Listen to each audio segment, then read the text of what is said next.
আসসালামু আলাইকুম। এখন শুনবেন সংবাদ শিরোনাম। ইসরায়েলি ভূখণ্ড লক্ষ্য করে এবার ব্যাপক মিসাইল হামলা ইরানের। Tel Aviv, Haifa, Ben Gurion বিমানবন্দরে ব্যাপক ক্ষয়ক্ষতির দাবি তেহরানের। লড়াই চালিয়ে যাওয়ার ঘোষণা আরাকচির।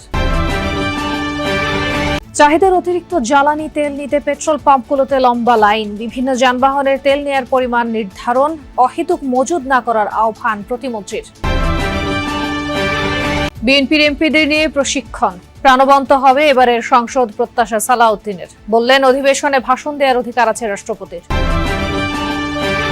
অন্তর্বর্তী সরকার আলোচনা না করে আন্তর্জাতিক চুক্তি করেছে, অভিযোগ জামায়াত আমিরের। বিদায়ী দুই উপদেষ্টার গ্রেফতার দাবিতে বিক্ষোভ। এতক্ষণ শুনছিলেন সংবাদ শিরোনাম, এখন শুনবেন বিস্তারিত। ইরানের একের পর এক মিসাইল হামলায় কেঁপে উঠল ইসরায়েল।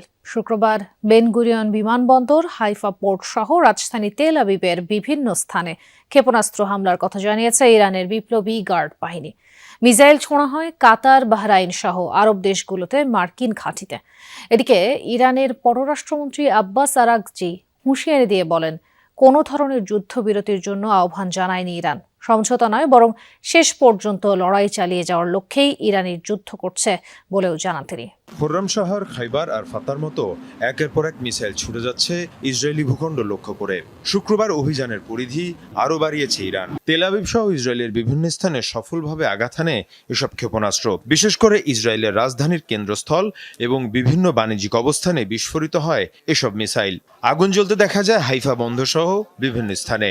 এর পাশাপাশি ইসরায়েলের সবচেয়ে বড় এবং প্রধান বিমানবন্দর বেন গুরিয়নও আঘাত হানে ইরানি ক্ষেপণাস্ত্র। এ অবস্থায় আন্তর্জাতিক গণমাধ্যম এনবিসিতে দেওয়া সাক্ষাৎকারে ইরানের পররাষ্ট্রমন্ত্রী আব্বাস আরাকচি হুঁশিয়ারি দিয়ে বলেন, কোনো ধরনের সমঝোতা কিংবা অস্ত্রবিরতিতে যাবে না ইরান, অব্যাহত থাকবে লড়াই। আমরা অস্ত্রবিরতির কোনো প্রস্তাব দেইনি, কারণ আমরা সমঝোতা চাই না। এই লড়াই চলবে। ইরানের ভূখণ্ডেই ইসরায়েল ও যুক্তরাষ্ট্রের পতন হবে। এদিকে অব্যাহত আছে আরব দেশগুলো অবস্থিত মার্কিন ঘাঁটিতে ইরানের ড্রোন ও ক্ষেপণাস্ত্র হামলা। রাতে কুয়েতের আল সালিম মার্কিন ঘাঁটিতে ব্যাপক হামলা চালানো হয়। এর পাশাপাশি জর্ডানের ইরবিদ শহরেও চলে আইআরজিসির অভিযান। এ অবস্থায় মুসলিম দেশগুলোর ওপর কোনো ধরনের হামলা হয়নি বলেও দাবি তেহরানের। আমরা কোনো আরব দেশে কিংবা মুসলিম রাষ্ট্রে হামলা করিনি। আমরা অভিযান চালিয়েছি এসব দেশে থাকা মার্কিন সামরিক ঘাঁটিতে। এর পাশাপাশি বাহরাইন ও সংযুক্ত আরব আমিরাতে হামলা চালিয়েছে আইআরজিসি। শুধু কাতারেই ছড়া হয় 14টি ব্যালিস্টিক মিসাইল ও 4টি ড্রোন। আরব আমিরাতের বিভিন্ন স্থান টার্গেট করে 150 ড্রোন ও মিসাইল ছোড়া হয়। ইরানের শীর্ষ নেতাদের অবস্থান করা সামরিক বাংকারে ভয়াবহ হামলা চালিয়েছে ইসরায়েল যুক্তরাষ্ট্র। তেহরান সংশ্লিষ্ট এলাকায় অবস্থিত ওই বাংকার ধ্বংসে অর্ধশত যুদ্ধ বিমান অংশ নেয়। ক্ষেপণাস্ত্র ও বিমান হামলার শিকার হচ্ছে দেশটির আবাসিক বিভিন্ন এলাকা। স্বেচ্ছাসেবী সংগঠন রেড ক্রিসেন্ট বলছে, অভিযান শুরুর পর থেকে এখন পর্যন্ত টার্গেট করা হয়েছে ইরানের 3600-র বেশি বেসামরিক স্থাপনা। আর নিহতের সংখ্যা বেড়ে দাঁড়িয়েছে 1332 জনে। পূর্ণ শক্তিতে ইরানে হামলা চালানো হচ্ছে বলে জানিয়েছেন মার্কিন প্রেসিডেন্ট ডোনাল্ড ট্রাম্প। পাশাপাশি ইরানের অন্তত 30টি জাহাজ ধ্বংসের দাবি করেছে ওয়াশিংটন। একের পর এক বিস্ফোরণে প্রকম্পিত তেহরান। শুক্রবার ইরানের রাজধানী সংশ্লিষ্ট সামরিক বাংকারে চালানো হয় হামলা। সর্বোচ্চ নেতা খামেনি নিহত হওয়ার পর ইরানের সিনিয়র নেতারা অবস্থান করছিলেন সেখানে। অন্তত 50টি যুদ্ধবিমান নিয়ে হামলা চালায় ইসরায়েল যুক্তরাষ্ট্র। এর আগে হামলা হয় তেহরানের আজাদি স্টেডিয়ামেও। কেবল রাজধানী নয়, পুড়ছে ইরানের একাধিক শহর। হামলা থেকে রেহাই পাচ্ছে না বেসামরিক স্থাপনা ও সাধারণ মানুষ।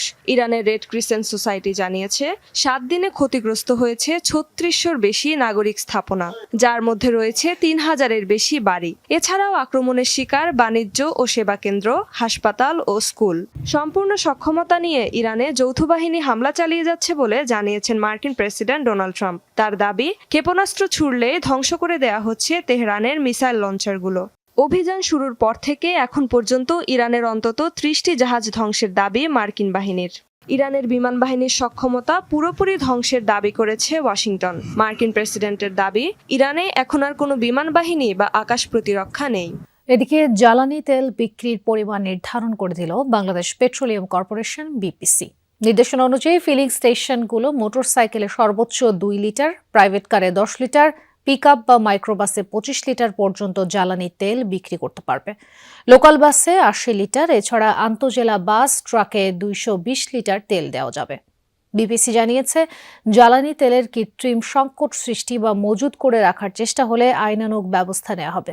এদিকে গুজবে কান না দিয়ে বা আতঙ্কিত হয়ে অতিরিক্ত জ্বালানি কেনা থেকে বিরত থাকার আহ্বান জানিয়েছেন বিদ্যুৎ ও জ্বালানি প্রতিমন্ত্রী অনিন্দ ইসলাম অমিত। জ্বালানি তেল সংকটের আশঙ্কায় দেশের বিভিন্ন এলাকায় পেট্রোল পাম্পগুলোতে দেখা দিয়েছে দীর্ঘ লাইন।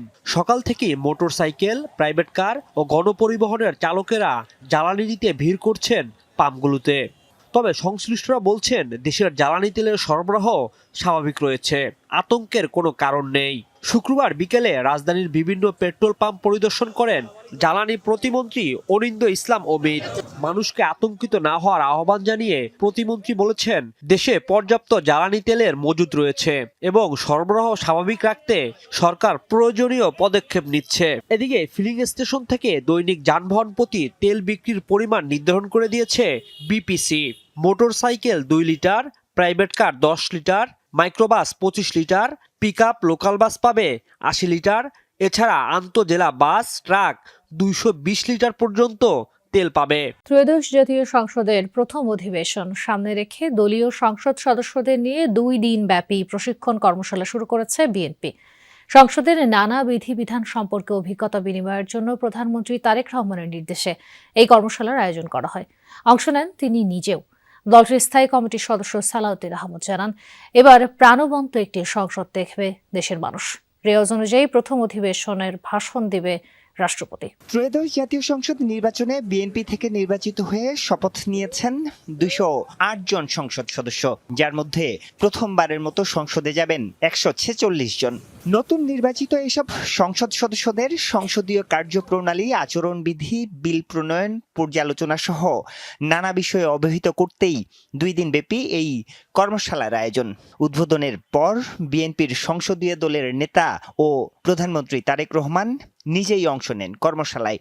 সিনিয়র নেতাদের পাশাপাশি প্রথম দিনের প্রথম সেশনে ছিলেন প্রধানমন্ত্রীর উপদেষ্টা, মন্ত্রী, প্রতিমন্ত্রী, চিফ হুইপরা। দ্বিতীয় সেশনে অংশ নেন ঢাকা, রাজশাহী এবং রংপুর বিভাগের সংসদ সদস্যরা। ইলেকশন ইঞ্জিনিয়ারিং এর দায়ে বিদায়ী অন্তর্বর্তী সরকারের উপদেষ্টা রিজওয়ানা হাসান ও পররাষ্ট্রমন্ত্রী খলিলুর রহমানকে গ্রেফতারের দাবিতে বিক্ষোভ করেছে জামায়াতে ইসলামী। দুপুর 2:30টার দিকে বায়তুল মোকাররমের উত্তর গেট থেকে বিক্ষোভ মিছিল শুরু হয়। মিছিল পূর্ব সমাবেশে জামায়াতের সেক্রেটারি জেনারেল মিয়া গোলাম পরোয়ার বলেন, সাবেক কয়েকজন উপদেষ্টা বিএনপির পক্ষে কাজ করেছে। বিভিন্ন আসনে জামায়াত ও 11 দলীয় জোটের প্রার্থীদের সামান্য ভোটের ব্যবধানে পরাজিত দেখানো হয়েছে। এজন্য সাবেক 2 উপদেষ্টা সহ ইলেকশন ইঞ্জিনিয়ারিং এর ঘটনার বিচার বিভাগীয় তদন্ত দাবি করেন জামায়াত সেক্রেটারি। শুধু অন্যায়ের প্রতিবাদ নয়, প্রতিরোধ গড়ে তোলা হবে বলে জানিয়েছেন জামায়াত আমির ডক্টর শফিকুর রহমান। রাজধানীতে এক ইফতার